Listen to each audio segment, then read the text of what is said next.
Students, my name है Ranjana Singh, I am a Hindi teacher. बच्चों, आज हम क्लास 4th में ये वाली जो आपकी बुक चल रही है व्याकरण की, इसको पढ़ाएंगे, इसका फर्स्ट लेसन। ठीक है, ये देखिए, ध्यान से देखिएगा इस बुक को।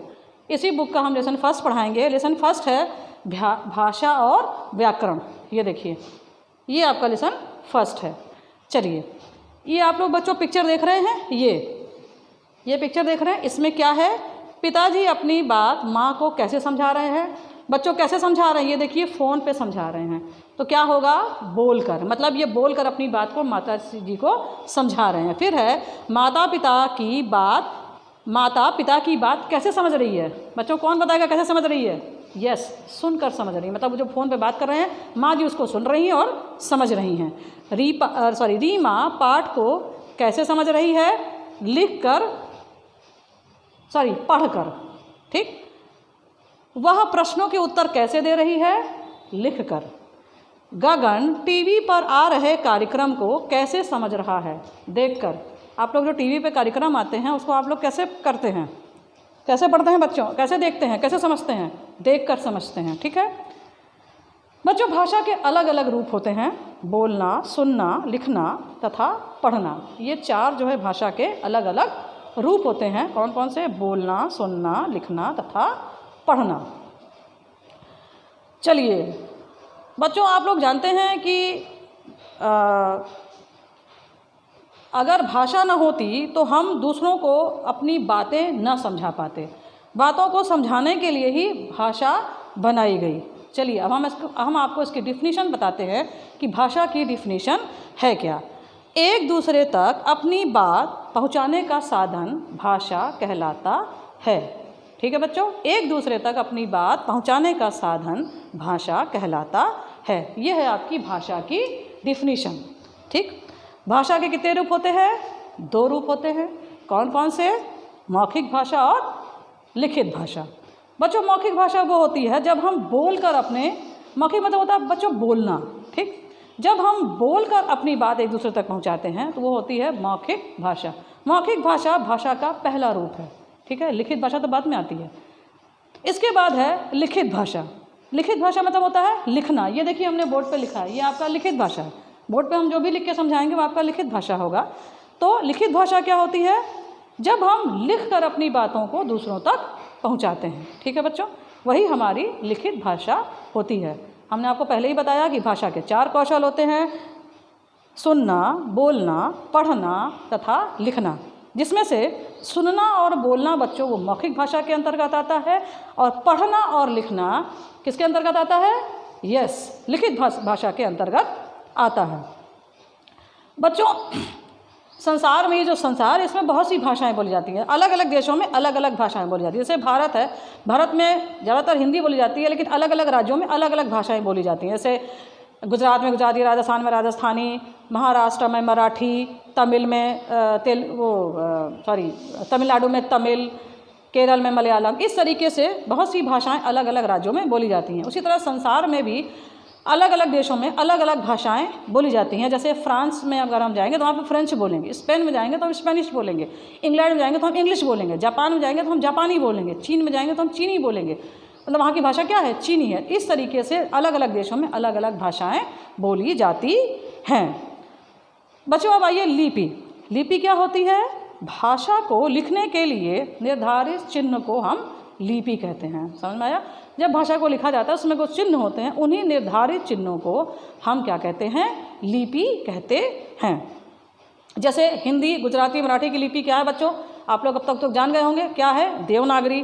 पंजाबी की गुरुमुखी, बांग्ला की बांग्ला, उर्दू की फारसी और अंग्रेजी की क्या है? रोमन। ठीक है बच्चों, अब आइए व्याकरण पर। बच्चों, व्याकरण क्या होता है? भाषा को शुद्ध रूप में बोलना, पढ़ना, लिखना सिखाने वाले शास्त्र को हम क्या कहते हैं? व्याकरण कहते हैं। ठीक। जैसे ऋतु नाच रहा है, क्या ये सही वर्ड है? नहीं, ये वर्ड गलत है। ऋतु लड़की है इसलिए होगा ऋतु नाच रही है। ठीक है। इसी तरीके से लड़के मैदान में खेल रहा है, ये नहीं होगा सही, क्योंकि लड़के बहुवचन वर्ड है, इसलिए होगा लड़के मैदान में खेल रहे हैं। तो बच्चों ये सब चीज़ें हमें कौन सिखाता है? व्याकरण सिखाता है। जब तक हमें व्याकरण का ज्ञान नहीं होगा तब तक हम भाषा को न शुद्ध रूप से लिख पाएंगे और न ही शुद्ध रूप से हम बोल पाएंगे। ठीक है बच्चों, तो व्याकरण क्या सिखाता है? हमें 3 बातें सिखाता है, शुद्ध बोलना, शुद्ध पढ़ना और शुद्ध लिखना। ठीक बच्चों, चलिए भाषा किसे कहते हैं इसका आंसर देखिए बच्चों, ये है, ये देख रहे हैं। फर्स्ट क्वेश्चन का आंसर ये लिखा हुआ है, पेज नंबर किस पे है? 6 पे। फिर है लिपि किसे कहते हैं? बच्चों लिपि किसे कहते हैं का आंसर पेज नंबर 8 पे लिखा हुआ है, ये दिखा आपको, ये लिपि किसे कहते हैं का आंसर ये है। फिर है भाषा के 4 कौशल कौन कौन से हैं? आपको पता है भाषा के 4 कौशल होते हैं, पढ़ना, लिखना, सुनना और बोलना। ठीक, फिर है व्याकरण किसे कहते हैं? बच्चों ये देखिए, ये इसका आंसर लिखा हुआ है पेज नंबर 9 पे, ये देख रहे हैं, ये किसे व्याकरण किसे कहते हैं का आंसर है। चलिए बच्चों, अब हम इसके आपको एक्सरसाइज बताते हैं। इसकी एक्सरसाइज है, फर्स्ट एक्सरसाइज है आपकी फिल इन द ब्लैंक्स। तो फिल इन द ब्लैंक्स में आप क्या फिल करेंगे हम बताते हैं आपको। फर्स्ट है भाषा के 2 रूप होते हैं, मौखिक क्या होते हैं, दूसरा लिखित। तो आप फर्स्ट में लिखित फिल करेंगे, सेकंड में मौखिक फिल करेंगे क्योंकि टेलीफोन जो होता है वो मौखिक भाषा का रूप होता है। थर्ड में आप लिपि फिल करेंगे क्योंकि निर्धारित चिन्हों को, जब निर्धारित जो चिन्ह होते हैं वो क्या होते हैं, लिपि कहलाते हैं। फोर्थ में आप शुद्ध फिल करेंगे क्योंकि व्याकरण हमें भाषा का शुद्ध ज्ञान कराता है। फिफ्थ में आप 2 है, पहला है फ्रांस के लोग, फर्स्ट में आप फ्रेंच फिल करेंगे और दूसरे में आप गुजराती फिल करेंगे। मतलब फिफ्थ में 2 ब्लैंक हैं, तो फर्स्ट वाले जो खाली स्थान है उसमें आप फ्रेंच फिल करेंगे और उसके बाद जो सेकंड खाली स्थान है वहाँ पे आप गुजराती फिल करेंगे। चलिए बच्चों, अब है राइट रॉन्ग सेकंड एक्सरसाइज।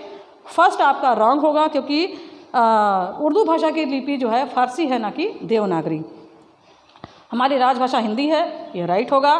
भाषा के 3 रूप होते हैं, ये रॉन्ग होगा क्योंकि भाषा के 4 रूप हैं। फिर है भाषा को के शुद्ध रूप का ज्ञान कराने वाला शास्त्र व्याकरण कहलाता है, ये आपका क्या होगा, राइट होगा। फिर है जब हम आपस में बात करते हैं तो वह मौखिक भाषा का रूप कहलाता है। बच्चों ये आपका राइट होगा, जब हम आपस में बात करते हैं तो वो मौखिक भाषा का रूप होता है। फिर थर्ड है चर्चा के दौरान डैश, चर्चा के दौरान हमने कहा ना जब हम बातचीत करते हैं तो कैसे बातचीत करते हैं, मतलब वो कौन सी भाषा का रूप होता है, यस मौखिक भाषा का रूप होता है। तो चर्चा के दौरान में आप फर्स्ट में फिल करेंगे मौखिक भाषा। बच्चों ये हम आपको थर्ड एक्सरसाइज बता रहे हैं, ये वाली, ये देख रहे हैं ये। फिर है सेकंड है दूरदर्शन। बच्चों दूरदर्शन भी मौखिक भाषा का रूप है। दूरदर्शन लिख के हमको नहीं समझाता, दूरदर्शन हमको बोल के समझाता है कोई चीज़ें। ठीक, तो वो दूरदर्शन क्या होगा, मौखिक भाषा। ट्रैफिक संचालन, कौन बताएगा ट्रैफिक संचालन कौन सी भाषा का यूज़ करता है, यस सांकेतिक भाषा। वो इशारों से ट्रैफिक को कंट्रोल करता है ना कि बोल बोल के तुम रुको तुम जाओ, ऐसा नहीं करता वो इशारों से ट्रैफिक को कंट्रोल करता है। तो वहाँ पे आप फिल करेंगे सांकेतिक भाषा। फिर है पत्र पत्रिकाओं में, बच्चों वो लिखित भाषा होती है। जैसे ये आप ये बुक देख रहे हैं, ये लिखित भाषा में है। ठीक है, तो जो पत्र पत्रिकाएँ होती हैं, मतलब जो लेटर्स और मैगजीन्स होती हैं, वो आपकी किस भाषा में होती हैं, लिखित भाषा में होती हैं। चलिए अब आइए एक्सरसाइज नंबर 4। एक्सरसाइज नंबर 4 बच्चों वो है मैचिंग है। इसमें आपको मैच कराना है भाषा को लिपि से। तो बच्चों हिंदी की भाषा क्या है, हिंदी की लिपि क्या है, देवनागरी। अंग्रेजी को आप किसको मैच कराएंगे, रोमन, गुड। उर्दू, फारसी, बांग्ला। पंजाबी किससे फिल कराएंगे, गुरुमुखी में फिल कराएंगे। ठीक है, फिर है जरा सोचिए बच्चों, आप लोगों को खुद से करना है। यदि आप बोल नहीं पाते तो अपने मन के भाव को दूसरों तक कैसे पहुंचाते, ये आपको खुद से लिखना है। लिपि की आवश्यकता क्यों पड़ी, आपकी मातृभाषा कौन सी है तथा वह किस भाषा में लिखी जाती है। फिर है इंटरनेट की सहायता से किन्हीं 5 देशों की मुद्राओं और करेंसी के बारे में लिखिए। बच्चों ये आपको इंटरनेट से देख के देश लिखना है, वहाँ की भाषा लिखनी है और वहाँ की मुद्रा लिखनी है। ठीक है, जैसे यहाँ पे लिखेंगे भारत, यहाँ भी लिखेंगे हिंदी, यहाँ पे लिखेंगे रुपया। इसी तरीके से आपको 5 देशों के नाम को सोच के उनकी भाषा, उनकी मुद्रा को लिखना है। बच्चों ये देखिए, ये ब्रेल लिपि है। ये ब्रेल लिपि एक बार हमने आपको बताई थी। इसी तरीके से जो जिनकी आंखें नहीं होती बच्चों, वो इसी भाषा के वो टच करते हैं वो अक्षरों को, उसी से वो पढ़ते हैं, उसी से वो समझते हैं। ठीक है, तो ये है ब्रेल लिपि का एक रूप। ठीक है बच्चों, आई होप कि आपको ये लेसन समझ में आ गया होगा। बच्चों अब हम नेक्स्ट वीडियो में आपको लेसन सेकंड, इसी का लेसन सेकंड पढ़ाएंगे और लिटरेचर जो आप जो कोर्स बुक है उसका भी आपको हम 4th लेसन पढ़ाएंगे। तब तक के लिए हैव ए नाइस डे बच्चों।